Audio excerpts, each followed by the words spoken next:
What's up, Tampa fans? This is Bucs Report at the aftermath. And the way that the game went yesterday, fellas and ladies, and all the Buc fans out there, it was a bad aftermath. So we are here tonight just, again, expressing our sorrows, and we're venting, but we're going to try to do it with emotion, passion, but most importantly, logic. We got Slick coming in right now. What's up, Slick? Hey, brother, how's it going? It's going. It was a moody Monday morning. Moody Monday. Yes. It's about booking time. We fixed some fucking problems. Time. Yes, I had to.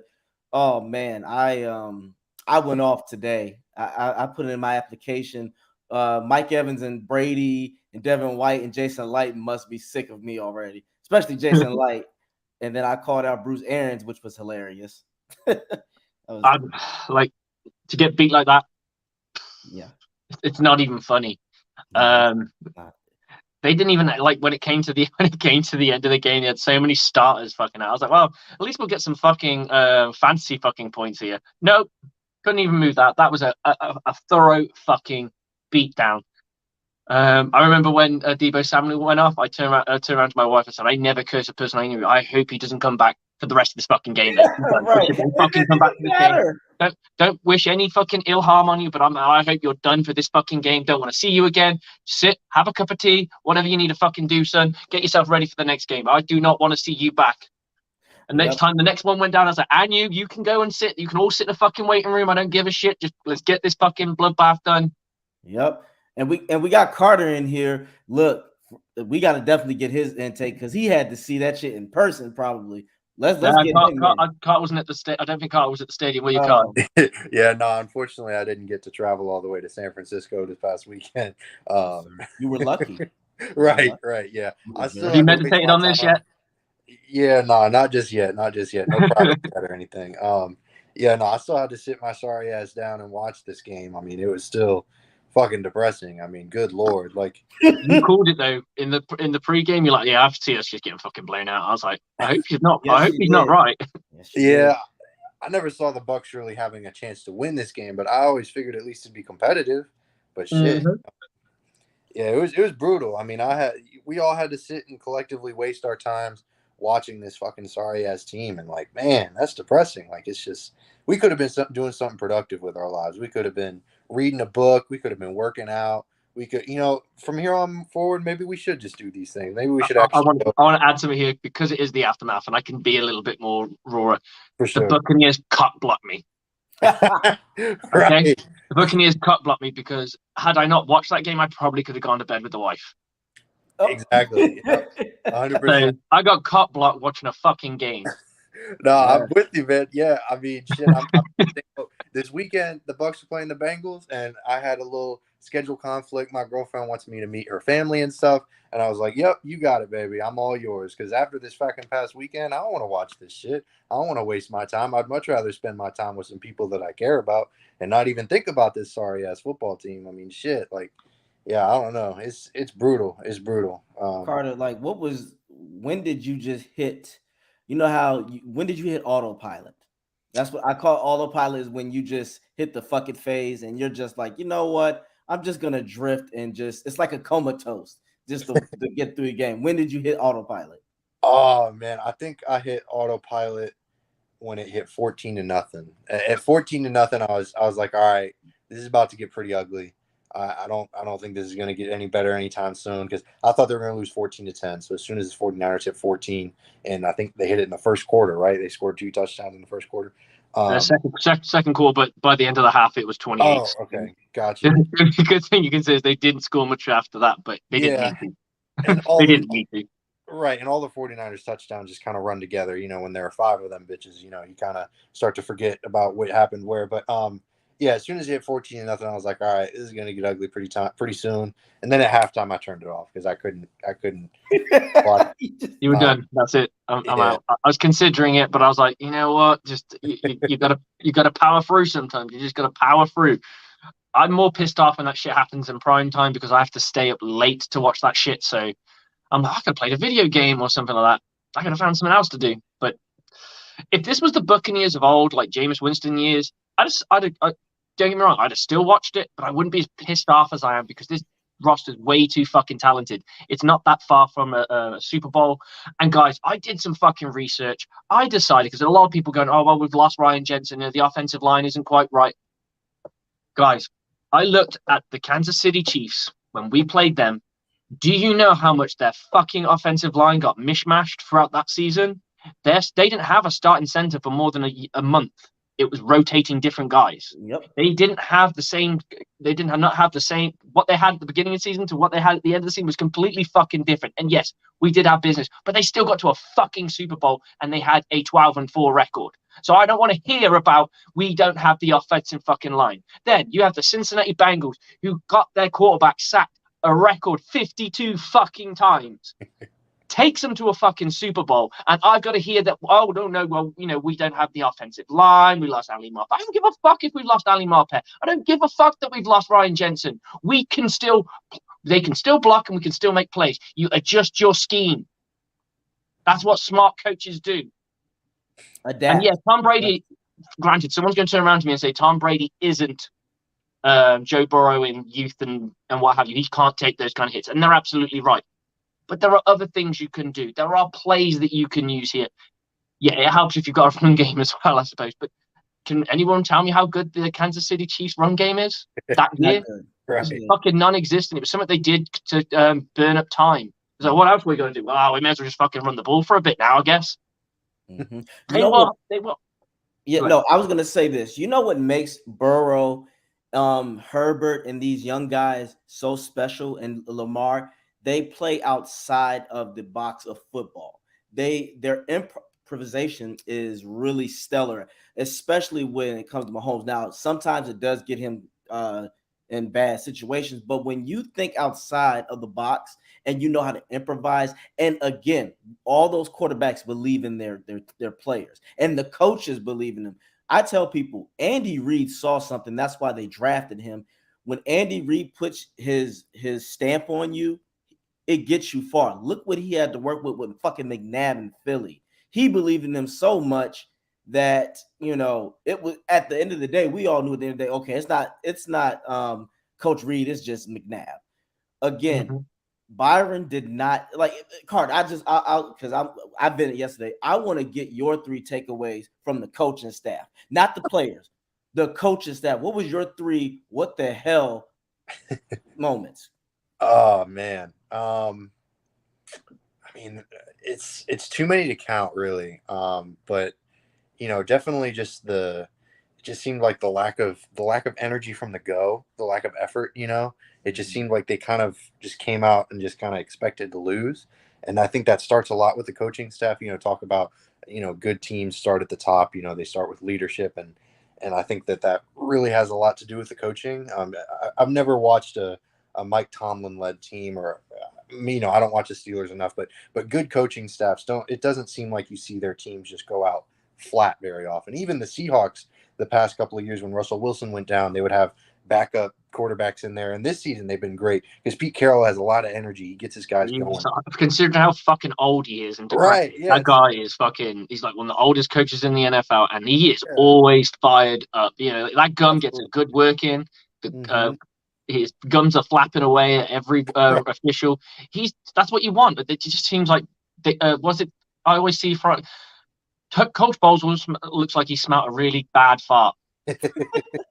Yep. Yes. He always looks really just disappointed and stoic. Yeah.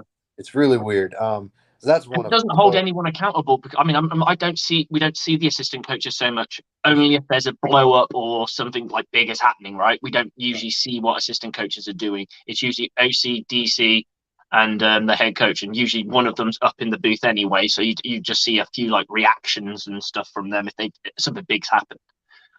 But there's got to be somebody on that staff that has that Bruce Arians fire. There's got to be, because it doesn't feel like it. It feels like there's no fire in the belly of this team. Like there's no. It feels like we're just getting through the games rather than we're competing for the games. We're competing for championships. And I think it's been said and done that as much as Coach Bowles is a very, very good defensive coordinator, he's not a very good head coach. And that's been made abundantly clear from poor time management, bullshit questions when people have asked him. And then this team can't deal with no success. They're not built for it from a coaching staff point of view. They've never hit adversity. The moment they came here, this staff was assembled. Yes, some of them were with Bruce Arians in Arizona, but not all of them. A lot of them have been assembled over time. They've all come together, so they've not got used to losing. And now they're having to get used to losing without Bruce Arians. Yes, he's in the building, but he's not the man anymore. So now we've got somebody else trying to find his blueprint, which I don't think he 100% has. You have an offensive coordinator that used to get everything red penned for him. No longer that happening. So it's now him and Brady putting up together this scheme doesn't work. It's not going to work. I just don't. Why did it look so fucking easy for every other team who's played against us to catch these balls that like bang, bang? And these are no-name wide receivers, not Mike Evans or Chris Godwin or Julio Jones. It just seemed like everything was so monumentally tough to do. It was difficult to run the ball. It was difficult to get passes. It was difficult to do anything. It felt like we were basically tying a blindfold around our eyes, tied our hands behind our back, and hopped on one fucking leg and hoped we could get into the end zone. Yeah, it's brutal. Yeah, I mean, like you mentioned the Byron Leftwich thing. I mean, that was another kind of big red flag was this past week when he was asked about the game plan, and his main points was just to score more points than the other team. Like one of the quotes was like, "Well, I've never seen a team lose by not scoring more points or by scoring more points than the other team." It's just like, wow, like that's some deep philosophical shit right there. I mean, you really tapped into some Aristotle, some Socrates, all that good stuff. You know, I'm sure John Madden's rolling over in his fucking grave listening to this guy talk about football. I mean, good Lord, it was just like pulling. I mean, it's brutal stuff, and obviously you can't take too much away from press conferences and all that, but no. Man, it's still tough to hear an offensive coordinator speak that kind of just like weirdly, like he just sounded like a fan. Like he just sounded like one of those guys like, well, I just want us to win. You know, I want us to win a game. Like I hear so many people in the comments like, oh, well, we just gotta play really hard and try really hard and win. Want the offense to move down the field. Like, yeah, obviously, like no shit. Like, how are you gonna get there? You know, and he had no answers for that, and it showed on the field. So maybe there's something to those press conference answers. I don't know. It's tough. We've got two head coaches that don't show much personality, and I think that kind of makes us kind of this dumbed down version. You got Bruce Arians; he's fielding questions left, right, and center, and yeah, they're controversial at times. They really are. He has said controversial shit, and he's got caught for it. But it adds fire to the belly when he turns around and goes, "Yeah, well, Mike sucked on that fucking play. He needs to get his shit together." And da-da-da-da-da. You know, we've all seen the infamous Arizona Cardinals video of his first team meeting. And he's like, what was it? The phrase, it doesn't mean if I cuss at you, it's not because I don't like you. It means your fucking football sucks. And I need to get that fucking right. I like you as a human being, but I don't fucking like you as a football player. It's like, this motherfucker thought his name was motherfucker until he started making plays for me. And now I call him quick or whatever. We all remember that because it's like, wow, that guy just did not give a shit. He did not, it minced no words. And I don't watch enough of the outgoings of this team, to be honest. I don't really have much time for it. I just don't, unfortunately. It's different time zones and stuff like that. Sometimes the stuff's on when I'm at work and things like that. So I don't really get a chance to really sit down and watch the bread and butter of what they're saying. But it just feels like this coaching staff they just kind of go through the motions. They don't feel like there's anything there. There's no fire. Like even with John Gruden, you're going to get some sort of fire. You had fiery people around. And I get it's not every coach is going to have like that fire or that kind of really vibrant personality. And yeah, this coaching staff feels like it's run by a team of Tony Dungy's. And no discredit to Tony Dungy, but Coach Dungy, we've had people on the show before in James Canada who was coached by him, and he said, yeah, but he had Rod Marinelli, he had this guy, he had Coach Tomlin. You know, there were other guys who brought the fire, brought the rage. He may talk to you like the father you never had, but the rest of them fucking didn't. Yeah, and another thing with the whole thing, they have no direction.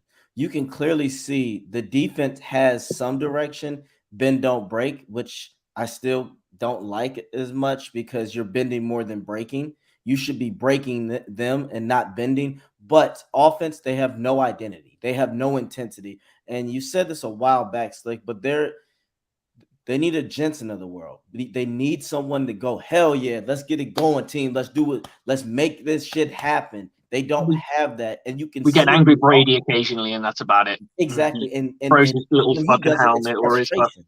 yeah. We And need that's more some frustration rather than, come on, guys, let's fucking get it together. exactly. We need somebody out there to really, again, when you score, it shouldn't be all right, guys. Let's just the good job. No, it's we need to score some more. We need to make better play calls. They don't have it. And Byron, again, I was just going through this on Twitter. I told you, Carter, I had a Twitter rant this morning. It was bad. I think it was good. I literally shot off, I think, like 60 tweets within 5 minutes. Couldn't believe it. I was talking to Bruce Arians because this is a message I want to leave to Bruce Arians. Look, it's okay to be wrong. You thought that you had something in Byron. You don't. It's not Aaron. I just want Aaron to understand it's not his fault. There are just people out there. We know this, Carter, like on the job. If you don't have it, you don't have it. But what you don't do is have a Byron is basically that leak in the ship that if you just continue to ignore it, you'll eventually sink. Yeah, that guy's he's a troll. Don't worry about him. But that is the problem. This organization has gone so far and just don't they want to keep a political appearance going. This is still business. You have the GOAT here, but not forever. So why not take advantage and win a championship? Why not take advantage and help this team elevate to a level that they have the potential to be? And it's not impossible to get rid of him. The Ravens did it when they went to the Super Bowl back in 2012 when they fired their guy and they brought in who? Caldwell. And the offense got it going. It's not too late. I tell people this all the time. When you have talent, it's never too late to change anything. You have so much. You act like these receivers are not going to be able to adjust within a week or two. That shit, you have Mike Evans and Chris Godwin. They know what to do. Russell Gage is a veteran. You have the guys that know what they're doing. It's just until they find a direction, this team is going to be lost. Like you, Carter, I don't even know. Like, I'll watch the game maybe, but I have for fans, again, Glazers, what hope do y'all give us? We're going against a team with a better offense and a quarterback who can run on us, who can do a lot. What the fuck can we expect from this? Who knows? We got another guest to come in as well. We've got Rick Hughes. Yes, He'll be joining us. And I know Rick will have a rant ready to go. So what's up, Rick? Rick? How you doing, brother? You ready to go off like a bomb? It's hard not to. It's hard not to. What the heck was that display of ineptitude? What the heck was that? I mean, all right, listen. Instead of saying, all right, guys, is this the week that the Bucs are going to come around? Okay, everybody embrace it. They're not coming around. Okay, this is who they are. They are who we thought they were. Mediocre at best. Okay, this is what they are. Welcome to this year's Bucs. Okay, it's not going to get better. Don't be, well, maybe we can tweak this and then it'll solve everything. There are so many holes right now. There's so many problems. We're not going to fix it. Okay, it's not going to get fixed this year. Let's ride it out. Let's have fun. Let's be fans. Let's enjoy it. We would have killed for days like these where we stumbled into the playoffs. We would have killed for these days. Surprisingly, but it's fucking true. I think the frustration is the lack of, the max of talent that we have, but then not seeing the return on it. Yeah, Rick, there's no doubt. But here's the bottom line. We keep thinking this is last year's team. Okay, this offense is missing just about every offensive lineman. Okay, I mean, yeah, we still have Donovan Smith. Okay, so we still have Donovan Smith. But every offensive lineman is gone right now. I mean, even Wirfs is hurt. Okay, so they're all gone. And imagine any team losing the likes of Gronkowski and Antonio Brown. All right, I'm gonna Brick. Let me just stop you right there. The thing is, even when the only thing that I would say when it comes to Rob is the chemistry and history of Brady and him. But let's be real. Even when we had OJ and the rest of the tight ends, we know Arians. His motto is he really didn't use his tight ends like that. So I'm just knocking that out the way. Antonio Brown was a factor, but at the same time, we got through the playoffs without him. The defense came alive. So we didn't lose that many pieces. And when it comes to the line, that happens every day in the NFL, Rick. A lot of people, we were just mentioned, fucking Joe Burrow took a team with no line, basically. And you can't name that line anybody doesn't on exist that. Yeah, but anymore, that doesn't happen every year. You can't say, well, the line's not that important. No, yeah, but they were a fledgling team that were like Right. 22 games the year before, and all of a sudden they take a dog shit line. Their quarterback gets sacked 52 times, a record 52 times, and they're in a Super Bowl. We can barely fucking win a game. They put up 30 points on a regular basis. Okay, let me, because I'm not disputing what you're saying. Okay, so but what I'm trying to say is they lost basically their whole line, other than Donovan Smith, lost Gronkowski, lost Antonio Brown, and lost Bruce Arians. Okay, so now you've got all of that's lost. All right, and then we're like, well, maybe this week, this is what it's going to take for Brady for things to turn around. Guys, we've had 12 games, 13 games now. It's not turning around. This is us. No, I agree. Your points are valid. Like there's no denying that what you've just said. I'm just saying that there are other teams that look at the Kansas City Chiefs. They changed their entire offensive line after losing to us in the Super Bowl. They still got to a Super Bowl and posted a record of 12-4. So I don't buy that excuse. I looked at this. The centers in every single one of these two teams that we're talking about, they had two centers, Daniel Kilgore, and I can't remember the other guy's name, and the Bengals guy. They do not have jobs anymore. They've retired. They're done. They're out of the league. So I'm not buying this offensive line bullshit anymore. It's just an excuse. Me That's neither. a huge no.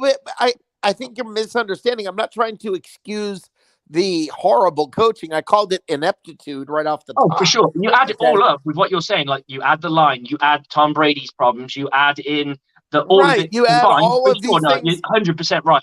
I'm just going with the offensive line on this one. But yes, the multitude of the I think it has an effect. You can't just. Of course. Yeah, you can't look at the offensive line and just dismiss it like, yeah, well, I'm not dismissing it. And here's the big issue, Rick. As a coach, why in God's name are they not designing and creating plays to fix that? If you know that you're coming in with backup, that's what other teams do. That's what the Bengals and Chiefs did last season. Okay, we know our line. And they can run the football, to be fair. Yeah, we can't do that either. So let's mix it up. Byron, that is what bad coaching. They're going to have to after this season, and you're going to get some players back that are injured. You're going to get Jensen back. You're going to get Wirfs back. We're going to have these guys back. Most important thing, you might not get Brady back. Brady doesn't. He is not loyal. He doesn't have to be loyal to his organization. Oh, he's not loyal. He's gone. And in a way, the disrespect that he has gone through here is ridiculous. And I'm not talking about the media. We're not. I'm talking about the simple fact that the organization. I guarantee you, his standards of professionalism and getting shit done is on another level. He dealt with nothing but professionalism in not this year, though. No, I'm talking about in New England. His entire career, right? Come down here. Of course, he wins it. He won it in another way. He actually had a good time doing it. But I think the problem is the coaches are having more of a good time than the players. Because when Bowles said that bullshit about certain players are lingering off of 2020, I called bullshit on that with the quickness. I said, no, Bowles, it's you and your coaching staff. Because if you look at it, they're not prepared on offense. And then on nobody's making excuses for the coaching, though. Nobody's making excuses for this. If I could have my little bomb thing go off, if I could have that video, I wish I had it around to play it right now because I'm ready to go off on this. The thing is this, guys, the bottom line is this team's not as good. Okay, the coaching's not as for sure. good. The players are not as good. We're not the team from the last 2 years. I'll say, yeah, Rick, the So- players are as good, but if you're coaching and your coaching reflects the skills of your team, you know why? Detroit has almost the same type of people I from just last said the year as well. coaching's not as good. Right, but that doesn't mean the players aren't good. But I'm just clearing that up, Rick, because a lot of people out there a lot of news people and sports media are misconstruing, and they're fucking up they're saying that the Bucs receivers aren't getting separation. And I'm calling bullshit, because I've seen plenty of plays where the receivers are getting separation. However, Sure, but then you see Mike Evans not reach out to try to catch the ball. He doesn't even reach out for it.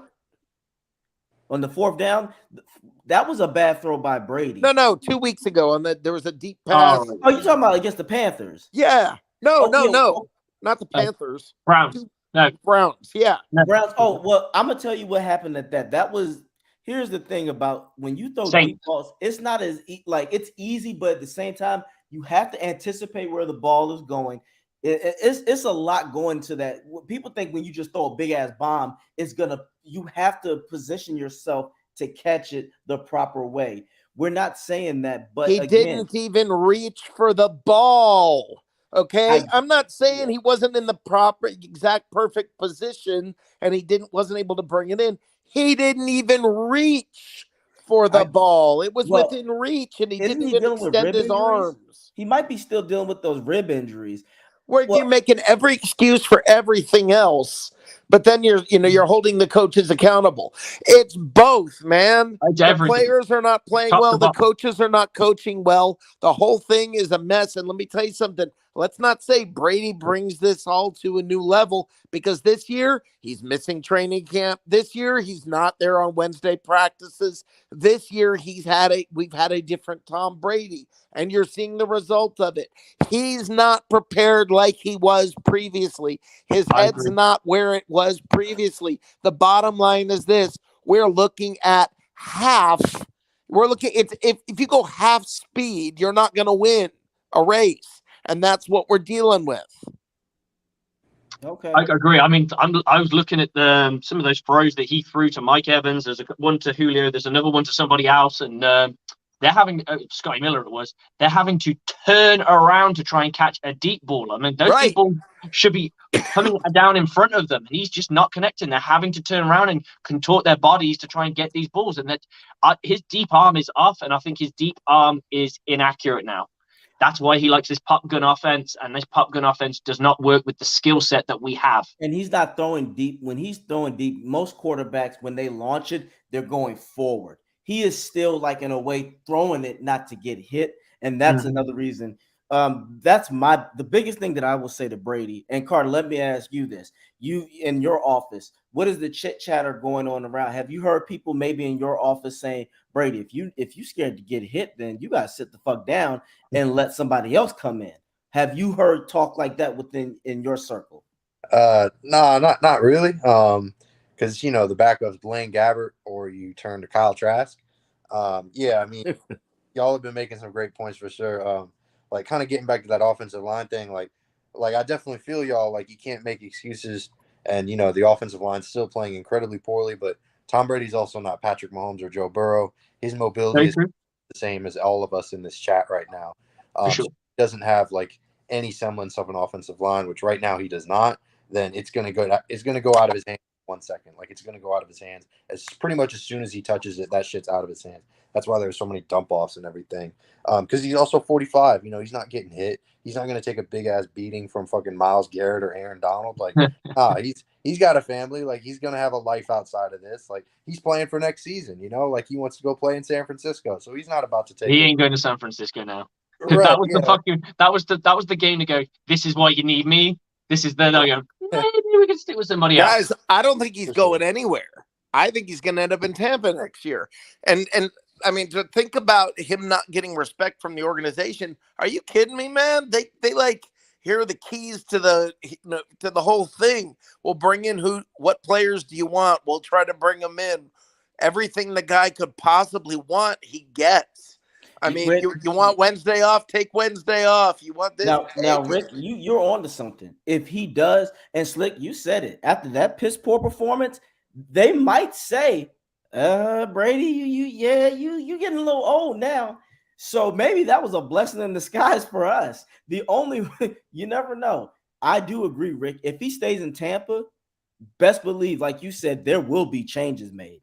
He is going to be like, I wouldn't be surprised if the entire, like, for the most part, Bowles would have to be shaking in his boots because it's not safe after this season. It won't be safe for him either. We already know Byron is gone after this season. He's gone. Yeah, Bowles is not going anywhere. He's got a 4-year contract. They're going to keep him at least 5-year contract.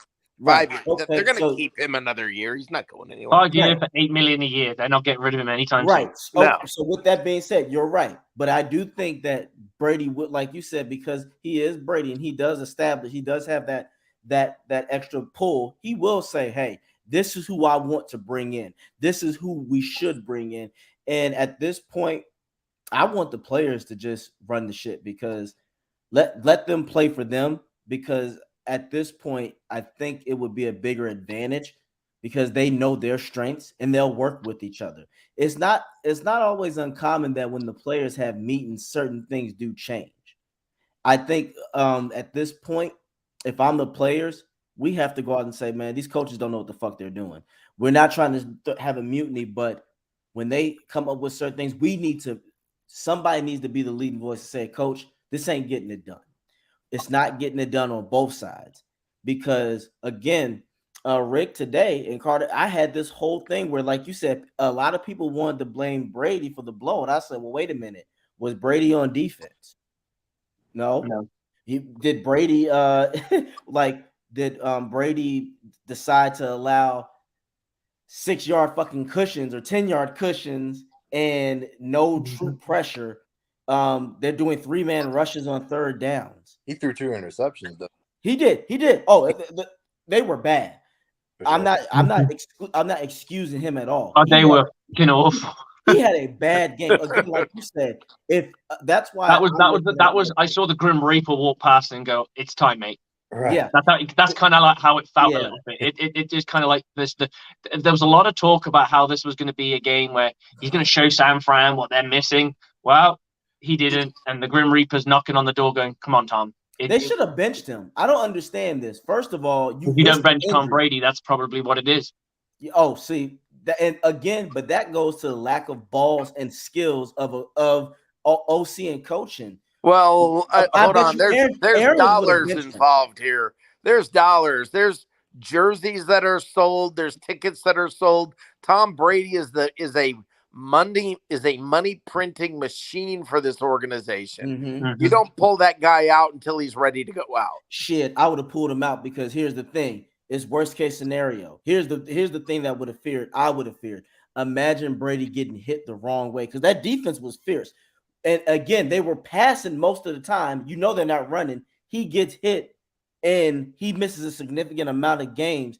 The cash is gone now, Rick. No, it's not, though. But the thing is, it's not if he's on your organization. If Brady comes back next year, you know what they're going to do to season ticket holders? If Brady extends, what he'll probably do is sign a 2-year extension. He can always retire after 1 year, but he'll probably sign a 2-year extension so that they can tell all the season ticket holders, you got to have 2 years still. Like this year, all right? They're going to do that again. They're going to do the things that are necessary. If Brady's gone, they're not going to have that ability. They'll give him whatever he wants because with the jerseys that are sold and the tickets that are sold, it's the business of it. It's not what we want to hear. Listen, man, I'm ready to move on. All right? I'm ready. It's time. It might mean we suck for a year or two. Whatever, we suck now. The only difference is everybody else in our division sucks. Yep. All right. We're going to win the division. We're probably going to host a playoff game. Right. We're going to win the division. Okay. And Tom Brady is still Tom Brady. So watch us somehow or other win a playoff game. Not that we're better than the other team, but Brady is still Brady. Give the devil his due. Okay. So that all happens. And then what? We're just delaying the inevitable. At some point, rip the Band-Aid off and let the healing begin. Let's start to figure out what's next. And I'm ready. I'm ready. I mean, hell, it's not like as Bucs fans, we're not used to this. Okay. No. I mean, We're only 2 years removed from it. Yeah, my favorite tweet of the year is I saw somebody tweeted, I'm glad Tom Brady's having this bad of an awful year, so he's getting the entire Buccaneer experience. Right. So, I mean, now knows what it's really like to be a Buck. Right. So, and you gotta give fans their due though. After all those years of trauma, don't nobody want to go through that shit again. At those times, I came to a point where I reached, the 5 levels of emotion, denial, shit. I got to the acceptance through the bad years because I knew we didn't have a shot.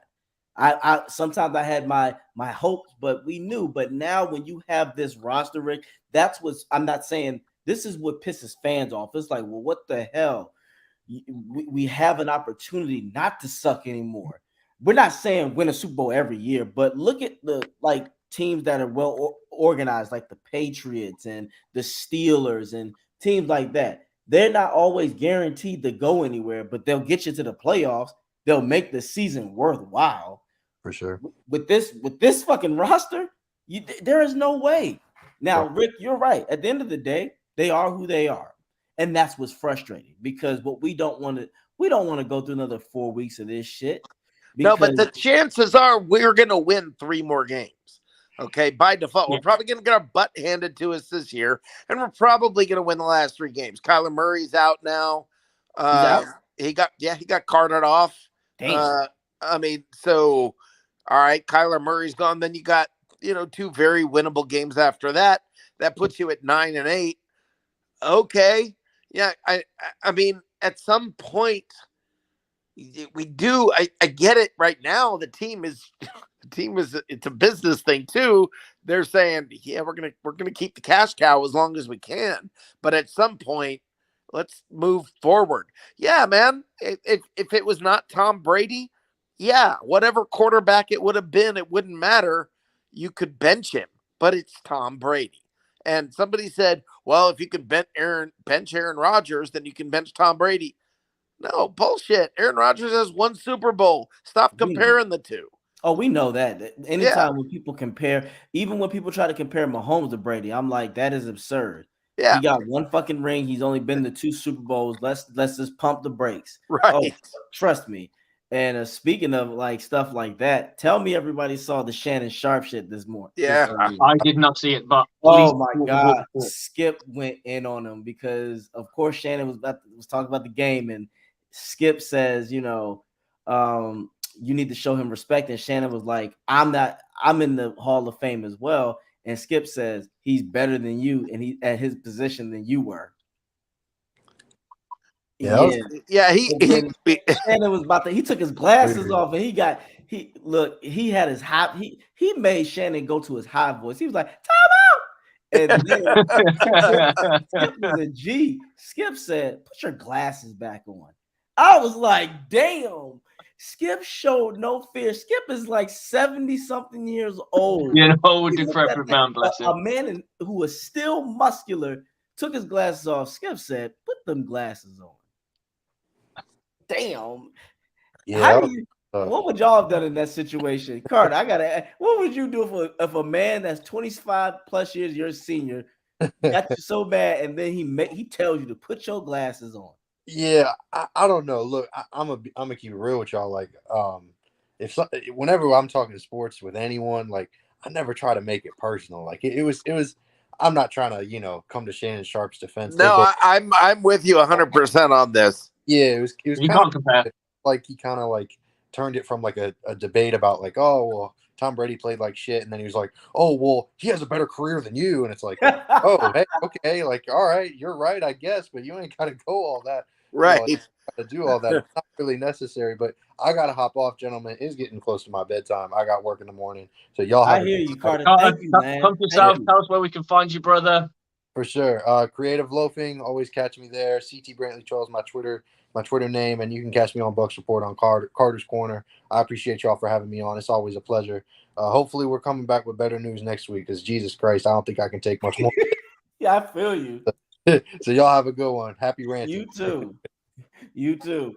But Rick, you said you don't like to take it personal, right? Well, I don't see any reason he should have. Look, if we sit here and say, dude, Tom Brady had a bad game, and then somebody comes to us and goes, well, you've never played quarterback. Okay, you're right. I've never played quarterback. Having It said doesn't that, change the fact. Tom Brady had a bad game. He did. So, He I did. mean, making it personal about, when Skip was like, he's better than you. You're just jealous. When he was saying that, okay, so we're all a little bit jealous of Tom Brady. Of course we are. But having said that, he had a bad game and he looked bad. He's had a bad year. Yeah, and Skip gotta understand you're talking and the way that he did it, it's like no, like don't do that. That man is in the Hall of Fame, and more than that, Shannon is arguably the greatest tight end between him and Gronk. You don't like he redefined the position. It's not like Shannon just got in there, he wasn't like Shannon is who he is. He is the man. He is who he is.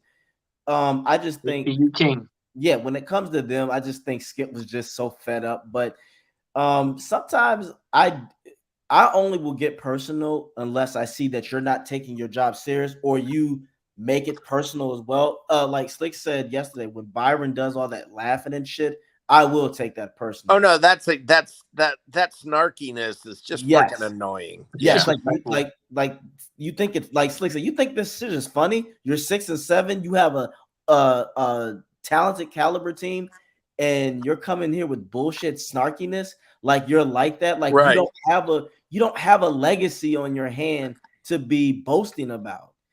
Hell, Brady has been playing in the league longer than you ever had. Right. These other players were better than you ever were. It's like, dude, you weren't that good. And that's the arrogance. That's where I will make that personal, because it's like, don't you dare turn your nose up on us and look down on us like you were some guru guy. It's like, bro, let's just be real. Byron got lucky. He wasn't the most sound-minded quarterback. He just was a tall ass, big dude, and that was it. And he had Fred Taylor and Maurice Jones-Drew. He had a decent squad, and he couldn't even do shit with them still. So that's where I think I sometimes I'll go to the personal when you make it personal or you think you're better than what you are. Then I'm going to have to put that mirror up like I love to do and be like, let's look at you, because you're in no position to talk no shit. So yes, but I just wanted y'all's opinions on that. But yes, like it was awful. I thought I'll go look for it. I was going to, but I didn't get a chance to. My son was ill, so I had to go and pick him up from school, and that just involved me carrying him around like he's a broken baby bird. So couldn't really do a lot. But here's the thing I wanted to ask everyone, and I know it's a what if, but I thought, why not? Why not put a what if? What does this season look like if Tom Brady stays retired, BA stays as the head coach, and we go with Kyle Trask or Blaine Gabbert or whatever? What does that really look like? That's fascinating to see. Are we worse or are we better? Because I think we're better. I think we're better. I agree, Rick. I think we're not giving Trask a lot enough credit than he deserves. No.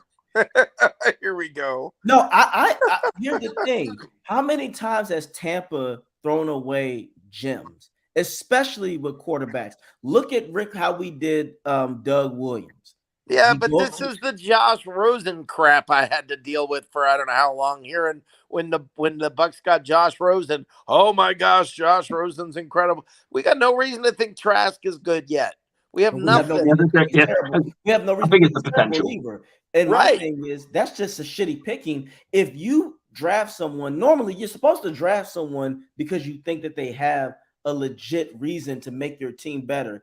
If you just picked him because he was a Gator, then or whatever, then that is Jason Light's fault, because now you just wasted a primary position. So this is where I go, okay, then what the fuck you pick him for? I don't think they thought it was a waste. But the thing is, I'm not sitting here going, yeah, we gotta. I'm excited. Listen, I'm way more excited about Blaine Gabbert than I am Kyle Trask at this point, because I have nothing to go on with Trask at this point. I hope Kyle Trask is good, but they don't even have his number 2 right now. So Yeah, he can't win the number 2 job, so it's not like he's anytime soon. And right. To your point, when we were talking about should they pull Tom Brady, that would have been a moment to have a look at what Blaine Gabbert can do. Yeah, Right. Blaine or Trask. You're saving his. You say, look, dude, you're done because we don't want to get you injured for the next game. Let's get Gabbert in. Save your legs. You're frustrated. We're not going to get back into this game. They weren't going to done. pull him in his hometown. It wasn't going to happen. No, I get that, Rick. I get that. I mean, BA probably would have fucking done it because he wouldn't have given it. Right. Yeah. I'm just saying, BA got some balls. Motherfucker, sit your ass down. Yeah. Yes. BA, I guarantee you this, Rick. BA would have sat him down. Because BA probably would have said, like, no, this is for your own good time. But they didn't sit him with they over the last 2 years. There have been times when we should have sat Brady down and we didn't with BA there. We didn't. Let's be real. He is the cash cow for this team. He's gonna get whatever he wants. They've done it once or twice, but usually it's really deep in the fourth quarter when they've done that. Yeah, like 2 minutes left or something. Yeah, no more than 5. Right. Sure. I mean, they're just not going to do it because Brady doesn't want to come out. And now he probably don't want to come out either. No. Right.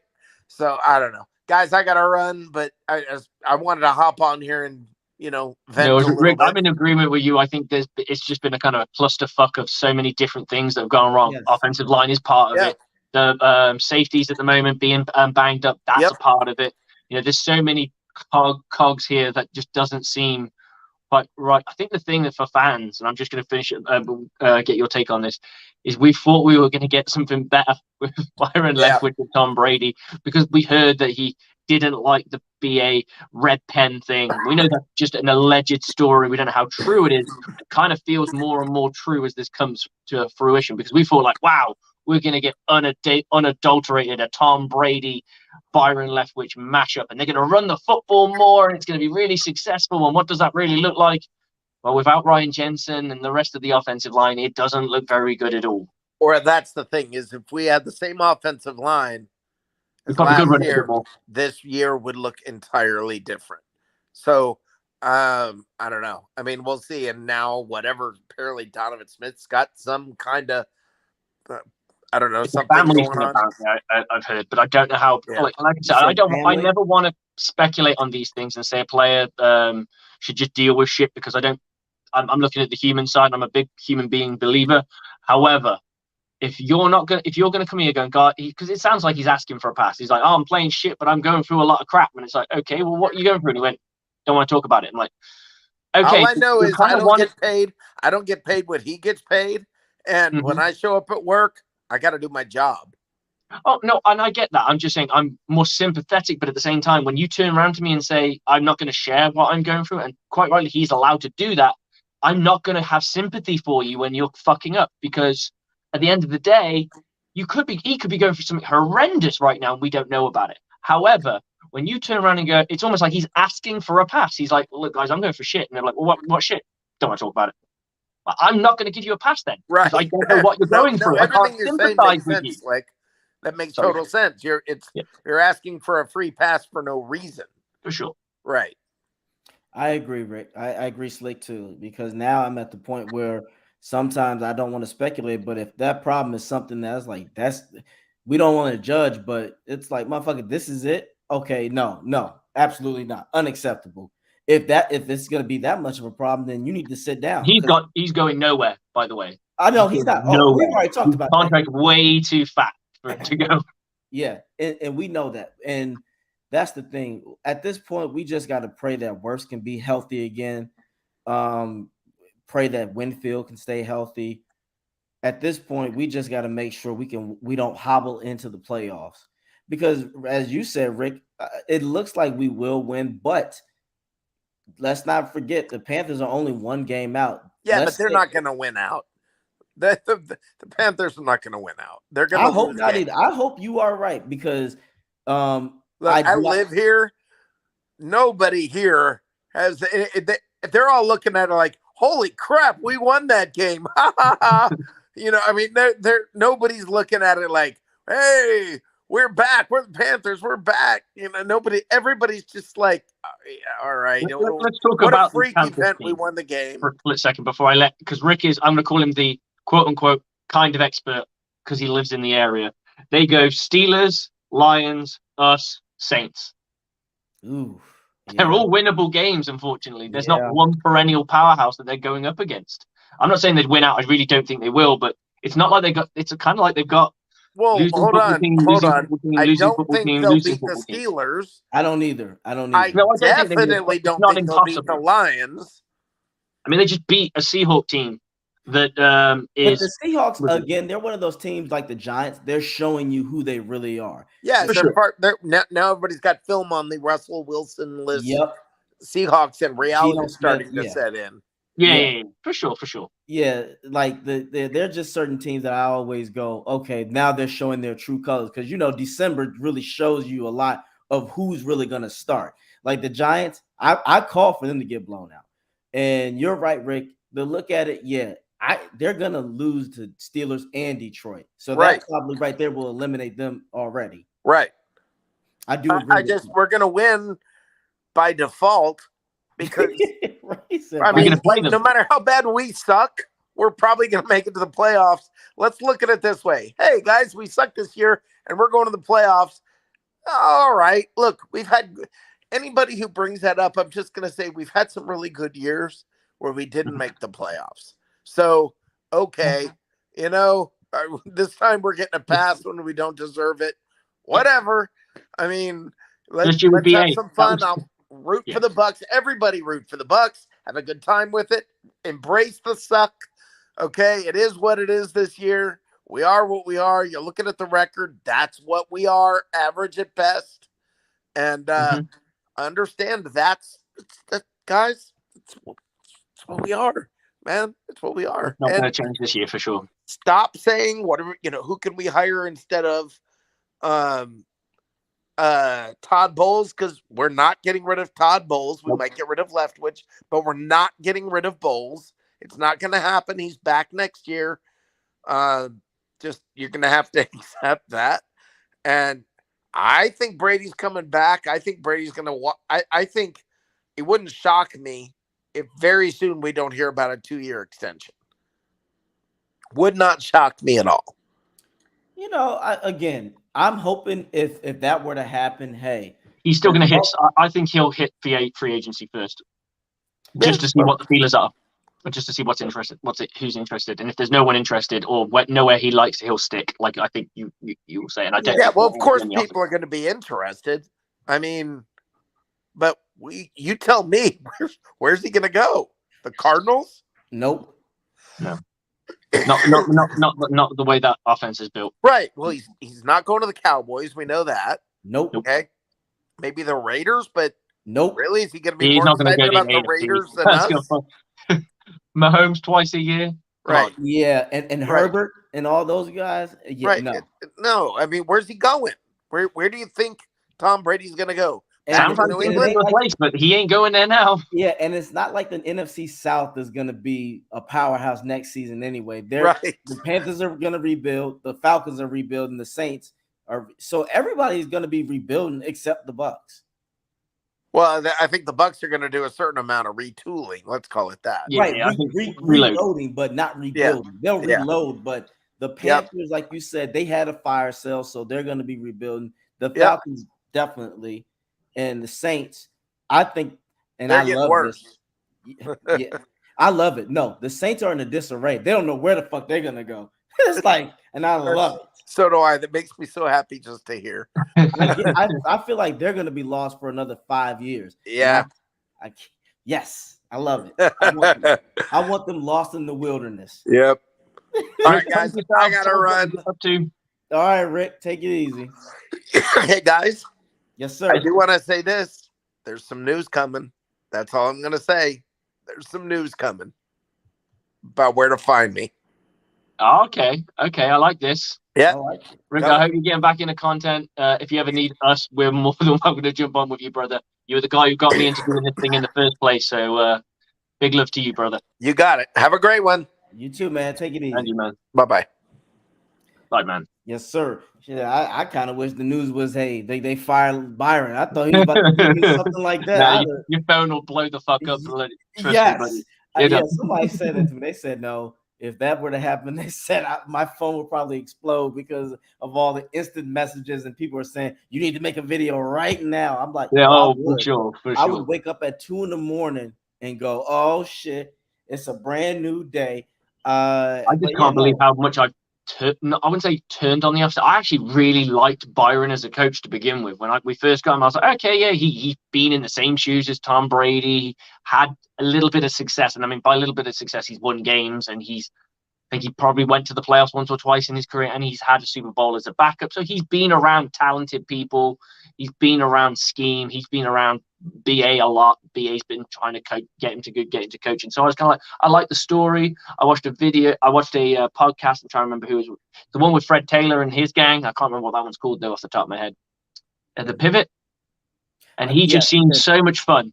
He seemed so much fun, and for him and Fred are going back and talking about their career and what it was like together and stuff like that. You can tell there's a lot of love between them two. And I was like, I really like this guy.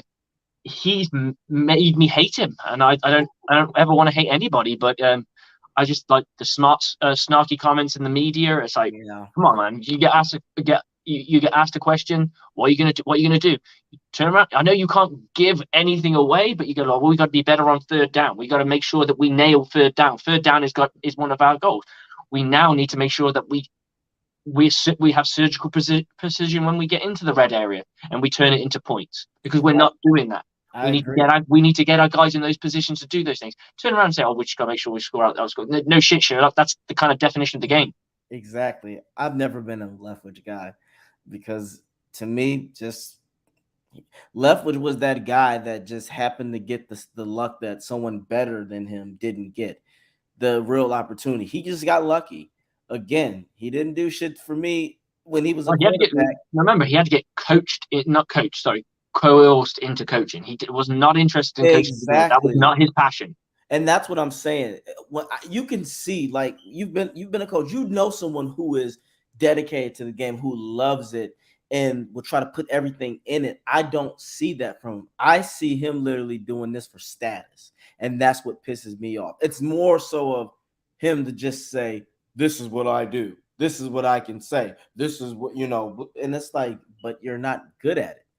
And I just, I like, from Rick's perspective, he's just saying, hey, he's looking at it from the grim reality of it is what it is. We're just trying to hope that there can be changes, because hope's a powerful thing. It's also a dangerous thing. Exactly. Because believe it or not, teams still do not want the Bucs to come in to the playoffs, because one thing I will say about Bowles, typically for certain like when he has a shitty defensive game, he does tend to turn it back around and the defense does improve. Like when we were ran all over in the Browns game, the Saints didn't run on us like that. We neutralized. Oh, yeah. When we got and to be fair, that was a very good offensive line with a very good running back. So it was like the worst case scenario. Right. To be fair, he had his moments and he didn't have his moments. It took him a long time to really bed in, and I think it was towards the end of the game. That's why you don't want to get extra time when the running game is, because you've either worn your defense out that they can't fit the run anymore, or the running back's worn out because he's over. But they did pass the ball a lot as well, so they probably saved his legs towards the end of it. Right. So I'll give Bowles that. Bowles can adjust better than Byron. So defensively, they'll be. And then when we get our key pieces back, when Winfield's not in the game, you can see, especially in the game looked too big for him last week. The game looked too big for Ryan and Neal.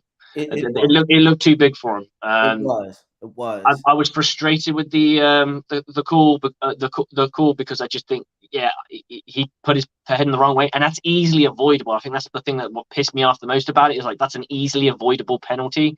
It's something that at the moment the big thing about tackling now is trying not to tackle with your face, basically, because that will stop you from getting a concussion, and it will probably stop the person whose face you're going into get a concussion as well. So it's all kind of change this. And if you've ever watched Coach Rocky Sato's stuff, it's all about leading with your near foot. If you step one forward foot, your leverage foot in front. So in his case, you're putting your right foot in front.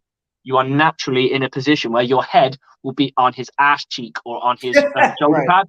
So you end up cheek to cheek, so to speak, or you end up hitting the shoulder pad because your shoulder will naturally hit his near pec. So you are literally just and then you kind of uncoiling into him, and he just goes up and down.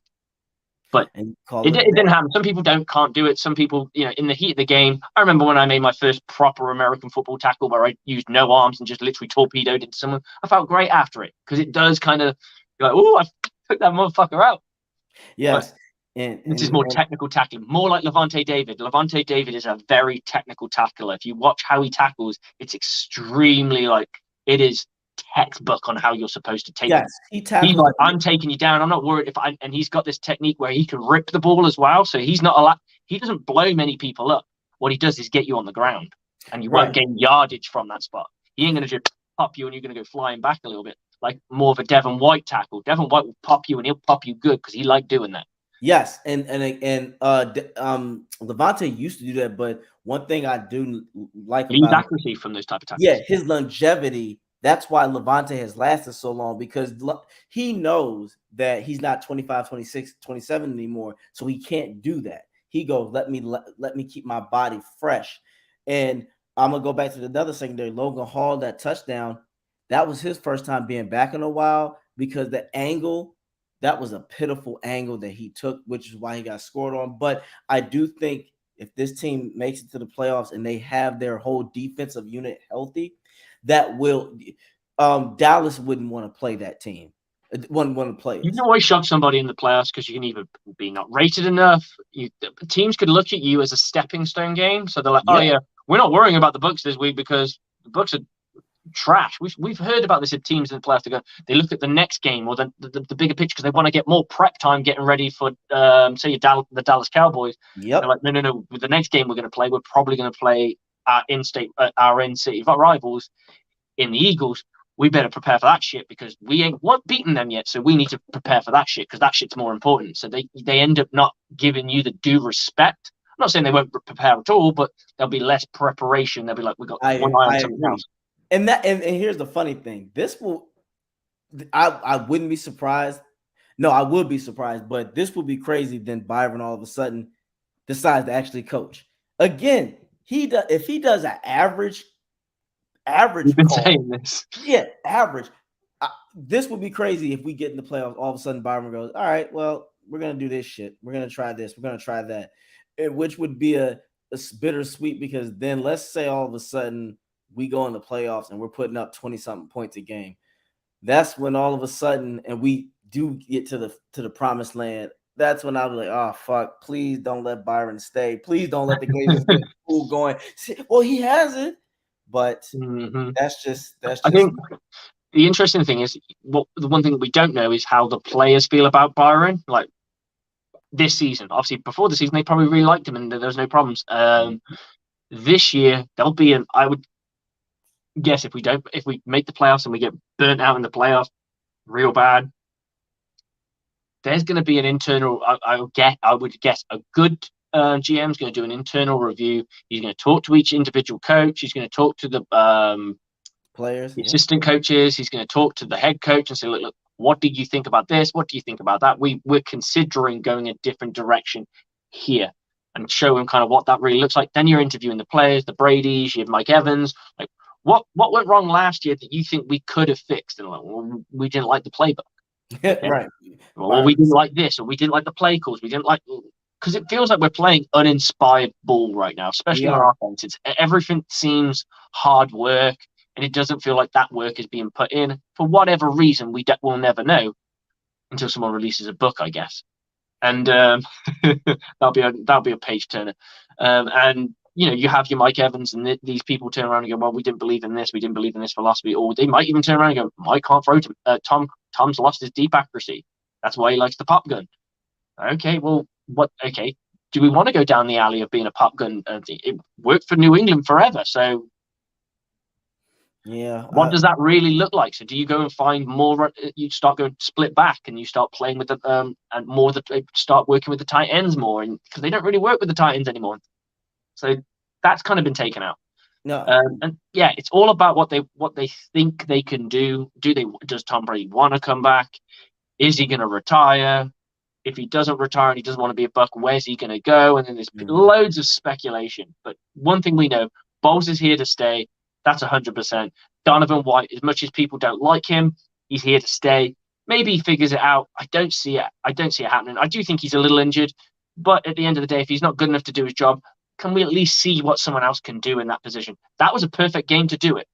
When you're being blown out like that, let's go and have a look what option number 3 is. Yep, I agree. And if it don't work, you can always put him back in. It's not like you're stuck with the substitution. Exactly. Worst case scenario, you can always put him back in. And now, if you want to light a fire, because sometimes when someone in their position gets drafted, that's when they go, "Oh shit, this is real. Let me actually play because now I can be replaced." So even after this season, I'm looking for another left tackle. I'm drafting. If I can't find one in free agency, then we'll draft. We're gonna draft. It's like, okay, and I won't cross that bridge just yet, but I'm gonna wrap this up because we do need to talk about we'll talk about Bengals next go round because that'll be an interesting thing, and I'll be making my videos about that too. Because at this point, I'm just like, just don't beat us by 30. I mean, that was an ugly ass game that we played. I'm hoping that the team's galvanized and they don't want to lose like that ever again. And that's at least for 1 week, because it seems like we play week to week football, not week by week football. And I mean that by as in say we go, fuck, we lost. All right, we're fucking having this game. We win it. Next game, lose it. And it's kind of that. It feels like a real rinse and recycle. Yeah. And this is the thing. So it's going to be like, hopefully we can win, and then the next 3 games after that, they're on paper much easier games to face. Yeah, agree. You beat the Bengals. The confidence level goes much higher. Hopefully, it doesn't. I was hoping that with the fucking Saints. I know the Saints were abysmal, but that was their Everest. Yes, they've never swept the Saints. So Tom Brady only known regular season losses to this team. And here's the thing, I just want to add this just before we go. The Buccaneers, the last time they got beat like this, do you know when it was? A beat down like this, the last time they got beat down was against the Saints, 38-3. In 2020. And what happened in that season? We won the Super Bowl. I'm not saying it's happening. I'm just saying I'm hoping a little bit of magic. I'm praying, football God, everything. I'm hoping. If the Bucs get hopefully if they get to the playoffs, all bets I'm shooting up again because again, nobody wants to play this type of team. You don't want to. We're a wounded animal right now. Yeah, you already know the old saying about wounded animals. They're at their most dangerous. So for sure, we'll see. But guys, look, I'm gonna be out here. You can find me on YouTube. It's about Buck and Time. Instagram FlexLuthor_813. It's Twitter @Turner_24. I'll be you'll just see my tweets, and I'm gonna be again throwing out the Bucs and Bengals preview in the next day or two. All right, guys, that's it from us. Always a pleasure, Slick. You take care and go Bucs. Go Bucs, brother. See you soon, man. Go Bucs, man.